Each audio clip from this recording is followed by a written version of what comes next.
से दूर, खबरों से भरपूर। लेकिन साथियों, मैं कौमी तंजीम के मेंबरान और अहदेदार जो यहाँ मौजूद हैं, मैं उनसे कहना चाहता हूं कि आज जो मसला सिंगू बॉर्डर पर और गाजीपुर बॉर्डर पर किसान का चल रहा है, यह मसला सिर्फ किसान का नहीं, हिंदुस्तान के हर एक शख्स का होना चाहिए।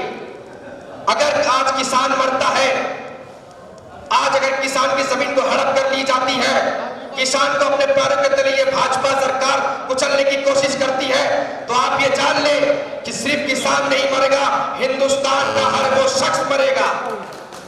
आज जो आटा 20 रुपए 22 रुपए खा रहे हैं, वही लूज आटा को रिलायंस के पैकेट में भरकर 100 रुपए करके आपको बेचा जाएगा। आज जो नौजवान 10,000 15,000 रुपए में किसी कंपनी, प्राइवेट कंपनी में काम कर रहे हैं, वो अपने घर को कैसे चलाएंगे?